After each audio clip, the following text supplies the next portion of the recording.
Trey and Sam Hubbard specifically? Yeah, so Sam will be kind of day-to-day right now. Just had a little issue yesterday. Obviously, it wasn't anything significant, and so he'll just be limited or out for a couple days this week. Not yet sure. Same for Trey. Trey's been day-to-day since something that popped up day one in practice when he got run into. So we just continue to take him day-to-day too. Yeah. What is Trey doing? I don't think I have to disclose that, so I'm not going to.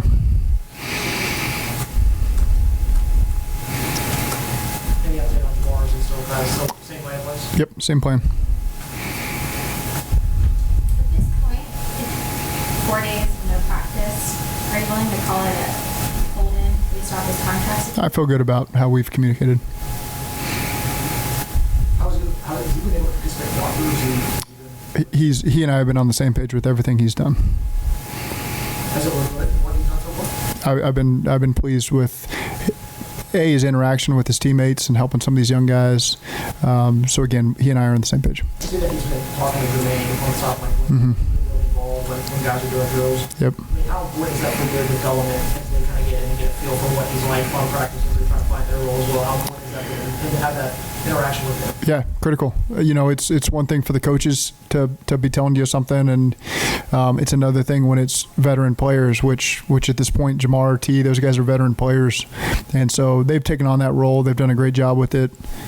There's competition in that room, but guys also want the best for each other, and they understand that we're going to need everybody to play up their potential for us to be successful, and so I appreciate that about Jamar, T, and then veterans at other positions as well. How have you seen Andre grow since you? I felt like he was mature when he came in. It's just very raw from playing in the Ivy League to playing in the AFC North, and that's not his fault. That's just, it is what it is, playing at that level against some of the DBs you're going to face. And then you go into this division, and it's obviously very different. And you're at our practices with our guys is very different. So I think for time, that's just experience and just experiencing that over the last 12 months. And then him being able to go in the offseason kind of with an understanding of, okay, here's what I'm facing, here's what this world is like. And being able to work with Troy, being able to work on his own in the offseason and come back ready to compete and know what's not what we expect of him, but just what is expected from a defensive perspective. He's really grown that way, and that's not to say it was poor. It's just you learn that through experience. What have you seen from the competitiveness between T and Dax yesterday, for instance, and the DBs and the wide receivers in general? Yeah, very talented athletes, going full speed, and so I think it's really good, healthy competition. They're making each other better. It's good to see both sides making plays. As a head coach, I always like to see a little bit of both, and so that's been good, healthy stuff. Have you ever been on a pro team with three partners, and how do you see the thing unfold? How do you see it shaking out? As far as guys getting reps. Okay, do you want the real answer? When I was coaching quarterbacks, I probably couldn't have told you how many specialists we had. I was focused on, during special teams, we'd be over there in our own world doing the throws. So, the one area that's not really watching special teams during practice is the quarterbacks. And so that was predominantly my world for, I don't know how many years. And so I can't answer that question for you. But we got three that are exciting to watch, and so I think it's worth having them right now. It's a 90-man roster. We were at 87 when we signed, a corner, a receiver, and a punter. And all three punters are guys that we had high opinions of. And so able to get them all on the same roster and they're all willing to compete with each other is good for us. It's maybe not something that can go on all training camp, but I think for the time being, it's a great opportunity for us to let these guys compete. And, that's been really good so far. What are your early thoughts or observations on the running back battle?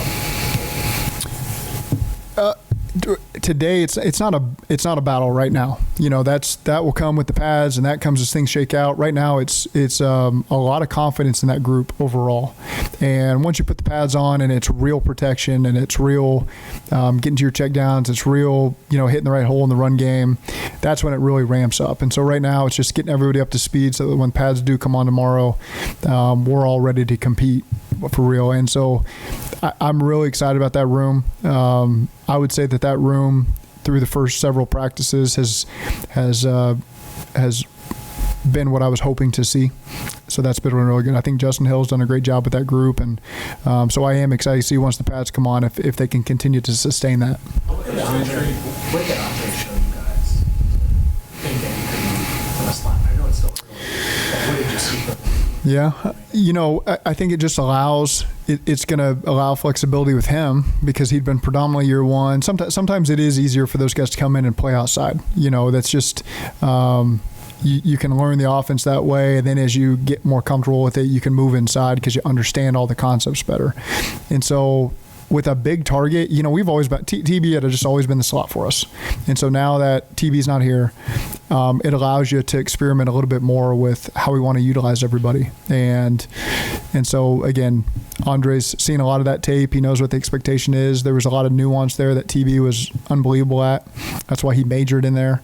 And so to see Andre continue to learn with every rep, because he is learning with every rep, and you can also learn from Ti. Ti's predominantly played in there, and so you can learn from him as well. And so I think it's just been really good for us to have that flexibility to have him in there. You'll stay on camp. Limited. He'll be limited going forward. How much he does today remains to be seen. We'll kind of take it day to day as he gets out there. And again, that's something we just got to listen to the trainers on and manage him and not do anything too much too fast. Is it a strength issue? Is it, what is it a matter of at this point? Cam Taylor Britt with the tonsils. Right. But I don't know. Is it a strength thing? is conditioning? I feel out of my element answering this question, so I'm going to pass. What about yesterday? It seemed like he wasn't doing a lot. Yeah, there's several guys. So, and you'll see several guys today not do a lot. So yesterday was Vaughn's day. Mike Hilton, for example, today. Logan today. A couple of the offensive linemen. So you'll see several guys today. Again, everything is really ramping up to tomorrow. And tomorrow the expectation is, the guys that are healthy will go. And so, but we've these last 2 days, yesterday and today, there's been a plan in place for a lot of guys. So Joe, today we've managed it into the plan today with Joe.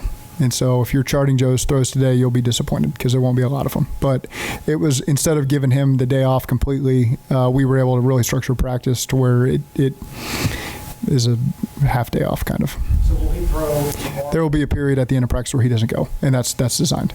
So will he throw tomorrow? And then Yes. What is the rest of the week like? You have Thursday, Friday? Yeah, so really there will be times where we limit him as training camp goes because we're only in 2-day stretches. The priority was the first 3 days. He's off the third day. The second 3 days, let's proactive with how we structure practice to where he's still able to get in there and do some things, but we're not really throwing him down the field. Again, he feels great. There's nothing he's communicating that's otherwise. He feels outstanding. It's just being proactive with a long training camp, understanding he didn't get any practices in August last year, and so trying to do right by our team and protect him a little bit from himself, from feeling good and pushing it too much. But he's been great, and he'll practice today. He'll practice tomorrow. Besides the feedback he's giving you, Feedback is just, I feel great. That's the feedback he's given us. aside from that, are there other things you all are looking at to kind of gauge how he's looking? No, I mean, everything to the naked eye looks good. Everything throwing, he's the same guy I always knew. These are things we've talked about weeks ago with the training staff and our coaching staff, and including Joe as we got closer to training camp. And so we're all on the same page. Everything's been good. And again, we know once you get through these first 2 weeks, all the questions about guys practicing, once you get into the meat of training camp, you start playing these games, everyone forgets about it. And there's just not much to talk about right now. So these are the things that get emphasized. I understand that. But once we actually start playing these games and battles really start taking place, there's more exciting things to talk about, I promise. And I know you all understand that. What you're talking about there in terms of snaps being available, I mean, you've got 2 days for guys injured. Maybe snaps become available for guys that are thirsty for those opportunities. Yeah. Is there anybody that's caught your eye with those additional snaps? I'm not that's speaking through my own experience. I'm going to be slower to do that. Once we put the pads on, it really shows up. And so I much better feel, as we get through this week on guys that, right now I think are really stepping up and doing a nice job, but let's see them be consistent when practice really starts happening. And then maybe you can circle back to that question like Monday or Tuesday, and I'll give you a different answer. Eric Hall said yesterday, Zach, that he expected to be cleared like 4 weeks from now as opposed to yesterday. Was it a pleasant surprise to you and everybody else that Eric Hall is good to go? Well, there's a part of that. So, yeah, from a health standpoint, he's cleared, and there's still some things from a medical standpoint he can do to continue to strengthen it. So part of the plan is clearing him, so now he's able to take walkthrough reps. And the above the neck stuff, instead of standing back there by James, he can actually get in there on some of the walkthrough stuff and jog through stuff. And as part of his rehab, get in on the routes on air, But we'll be very slow to put him in any contact situation.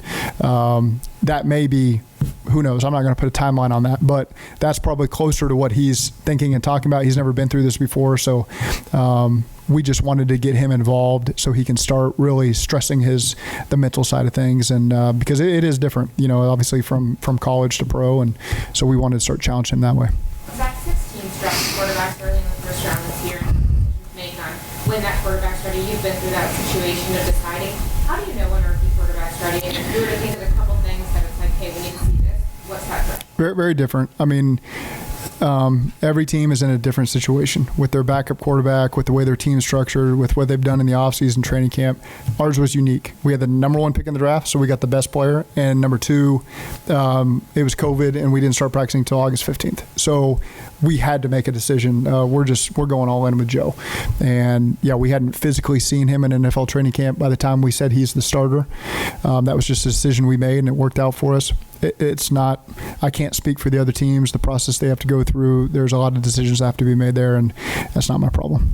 You talk about the decision to be made at Hunter. How much of that is strictly charting and numbers versus feel and experience in the league, and how much does preseason come? Preseason helps. I rely on Darren for that. Darren's got the experience there. I don't. And so, again, that's something he and I talk through every day.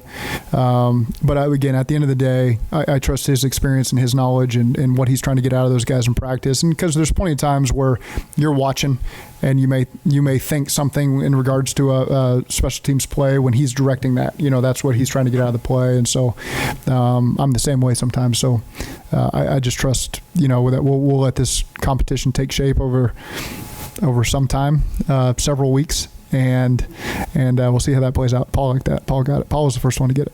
You haven't quite had the full defense out there yet, but just any differences or characteristics you're noticing specifically about what the 2024 defense is? The communication's been really sharp, and that's just there's a lot of veterans in that first 11 that you're talking about, and so almost all veterans, right? And you got some young corners competing out there, but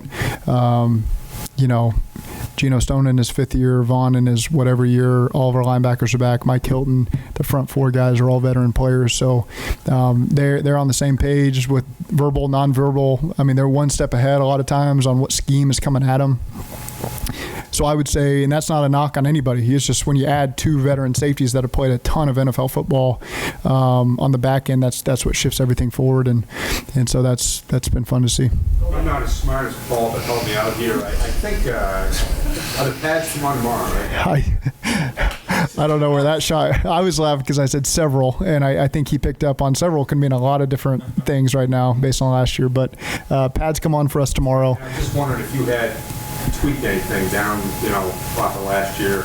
Well, it's our ramp up has been a little different from last year. Typically, we were 4 days in a row, day off, and then got into this week. This year, we went 3 on and 1 off, and part of that was scheduling in the stadium and things like that. So that part is a little bit tweaked to where I find myself having to manage these 3 days that we have in this pocket right here. That's why we're giving some of the veterans some time. Everything leads up to tomorrow. So today will not be our longest day. Today will be a relatively short day and get some good work with some of the younger guys. And then tomorrow everyone's ramping up and putting on the pads.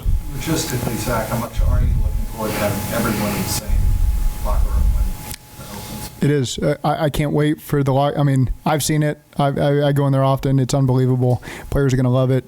Logistically, it's going to be very helpful, just for guys in the training room and going to meetings and leaving their stuff. And for them to get it done as quickly as they did, I originally thought it was really going to be leading into probably the first week of the season or the end of August. So hats off to everybody involved to get it done, before this technically, what is today, the 30th? No, 29th. Oh, yeah. So it'll be done in July, which is unbelievable. And I'm excited for everybody to be able to see that. What was the first thought when you saw it? More than I anticipated. Really. In general, Zach, as far as timing with a quarterback and a wide receiver is, how much time does a quarterback and a wide receiver need of practice to be ready game one of the season? And is Jamar different because of his time value for Joe, not only here in the NFL but in college? I think the college part's gone at this point. They've played 3 years together in the NFL, so they've gotten plenty of reps. I don't think there's ever a time you can put on it. There's always new routes and new adjustments that are good to get together, but I think if anybody has a healthy relationship with the quarterback and they're on the same page and always talking, it's Joe and Jamar and T, and so again, I think we're in good shape there. How intriguing is the depth in this tight end group? It's a good group. It's fun to watch. And there's 6 guys in there that all are intriguing for a lot of different reasons. They all have their strengths. They all complement each other very well. So you draft Eric and Tanner, and Cam Grandy is in my mind a tremendous undrafted free agent pickup. And very smart guy and more of a Y than an F. But so I think it's a really good group. James does a good job managing those guys. It gives you an opportunity to use different guys for different reasons in 11, 12, 13, and really explore everything you can do with that personnel. Whether today just getting a chance to be out there in that kind of environment, different environment. Say that again? Whether it's rain, what kind of advantage do you get practicing that? You're not going to get a lot of opportunities during the season, so you take advantage of it. So, it would be great in my mind if it rains today, hard, because you never know. You might just week 1 last year at Cleveland was as much rain as I've ever dealt with in my career, and you don't get a chance to really practice that. You might luckily get one day you get to do that. So I think you got to maximize. Lightning obviously affects everything for us, but we have to maximize our opportunities. This might be the only time all year, and we might be playing in a playoff game. That's the next time we play in rain or sleet or anything like that. So I've just learned you got to take advantage of it when you can. What is Jamar's involvement like? I mean, we see him on the field, and that's what we see. I know there's a lot more to it than just that. What is his involvement like in the times that we're not seeing? Same as it's always been.